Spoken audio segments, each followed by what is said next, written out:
Hi everyone, welcome to another edition of Have You Heard? My name's Richard, and as some of you might know now, this is where we look into my record collection and try to find a song that's not featured too much on the reaction channels on YouTube, so that we can listen to it with a clean pair of ears, and also, of course, hopefully find people who haven't heard it to have a listen to it. At the very least, maybe we're all fans and we haven't heard the song in a while. So whatever, everybody wins. Okay, it was touch and go today. Should I do a Peter Gabriel song? Should I do something else? And I was veering towards Peter Gabriel's first album.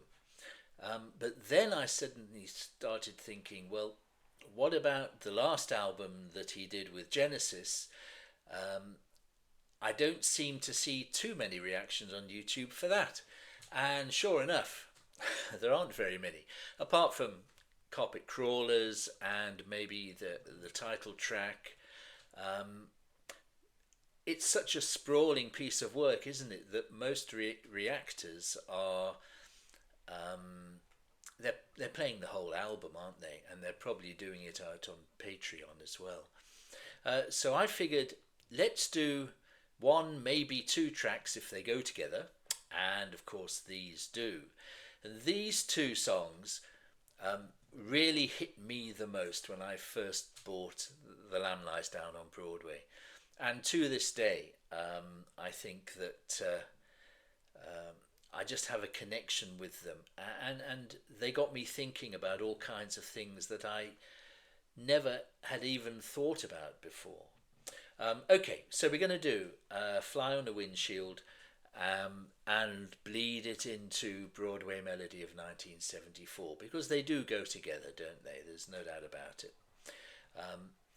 The music is it's a step up, I think, for Genesis.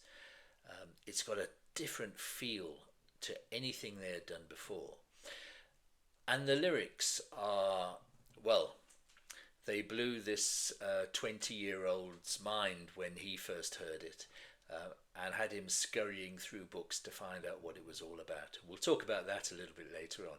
Okay, so let's listen to the songs first of all. Okay, the bleed through from the first into the second on Spotify is a little bit weird, but we might stop anyway and just have a couple of words on it before we move on. Anyway, let's go. Let's get back on track. Come along, Spotify. You running away? There we go. Are we? Yeah, good. Sorry about that. Technology and Richard. Oh dear. Fly on the Windshield.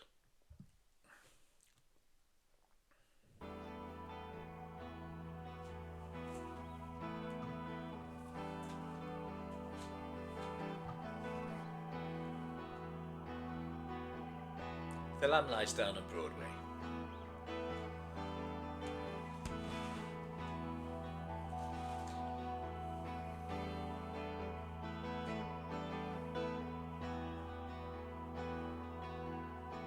Something solid forming in the air,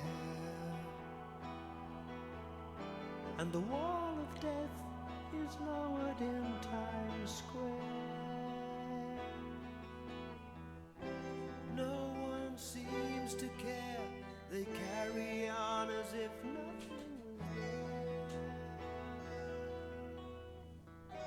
The wind is blowing harder now, blowing dust into my eyes. The dust settles on my skin, making a crust I cannot move. And I'm hovering like a fly, waiting for the windshield on the freeway.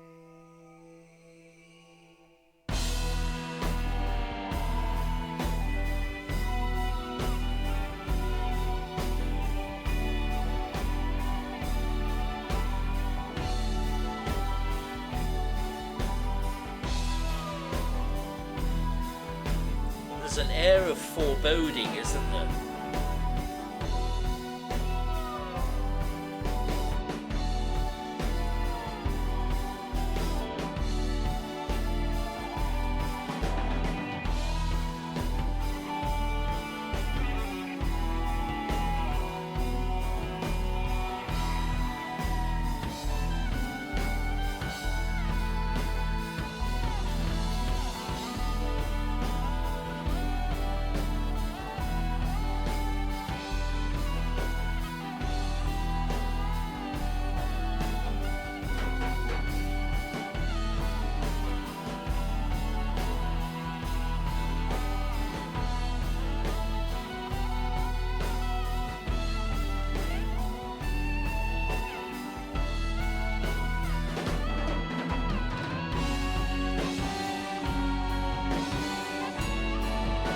wonderful Steve Hackett.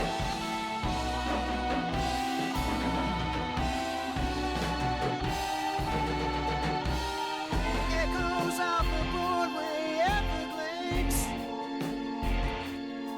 with our mythical Madonnas still walking in their shades. Lenny Bruce declares a truce and blazes on the hand.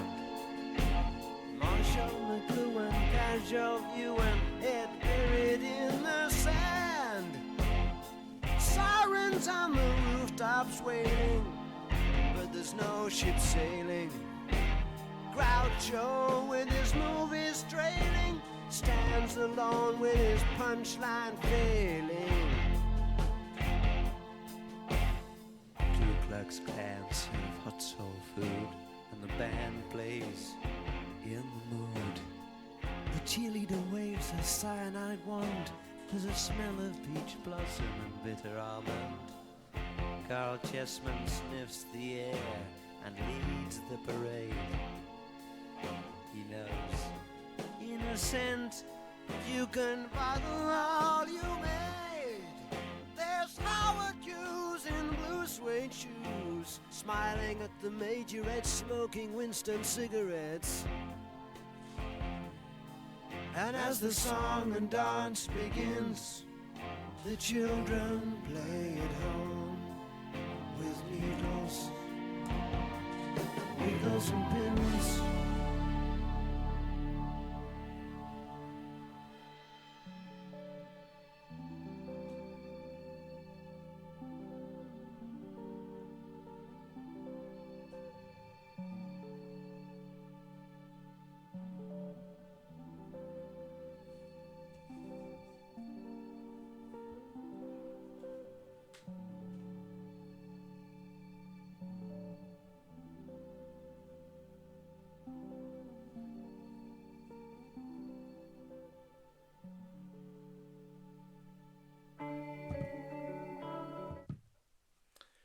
There we go. On to Cuckoo Cocoon. Actually, the bleed over was seamless, wasn't it there? So I didn't have to stop. I was worried about that a little bit, but it just moved straight into the second part, so that was fine. I mean, I was 20 on the verge of turning 21 when this came out in 74, and the lyrics, particularly obviously of Broadway Melody of 1974, to a sheltered English boy like me, I didn't know half of the things that Peter was referencing there. So it really got me scurrying to the library, because he didn't have phones and Google and stuff like that back in the day, did you? So, I mean, Lenny Bruce I knew, and Howard Hughes I'd heard of, and those references. But Carl Chessman, I didn't have a clue who that was, and I wondered what sniffs the air, in a scent he can bottle all he made. I had no idea, so I had to go looking that up. And when I found out that he was one of the last guys to be executed in a gas chamber, wow, thank you, Peter, for those happy thoughts. And Marshall McLuhan. Who's Marshall McLuhan? A few years later, when I got into the Woody Allen films, then I got to hear more about Marshall McLuhan, and doesn't he appear in Annie Hall, or he's referenced in Annie Hall? No, he comes along, doesn't he, outside the cinema?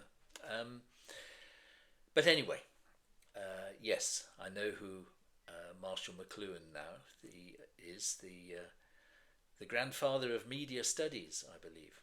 Anyway, Peter Gabriel, thank you so much for educating my mind, while at the same time the band play haunting music, I think.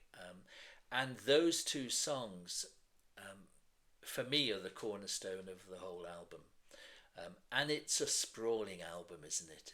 There's no doubt about it. You really do need to listen to it from start to finish, and you need about 80 minutes of your time to do it, which of course back in the day we could all do because no one was in a hurry or a rush back in 1974, were they? Yeah, right. But certainly I had the time, so I would listen to it all. But it made an impact. Certainly these two songs made an impact like no other part of the album. And when I was thinking about getting onto Peter Gabriel for the channel, I just thought, let's just do these two songs first of all, because it kind of gives you a signboard as to where Peter's going. He's moving away from the prog rock sound of Foxtrot and Selling England by the Pound. He's very focused on United States and New York in particular. I know for this album and for the story of Rail and his journey.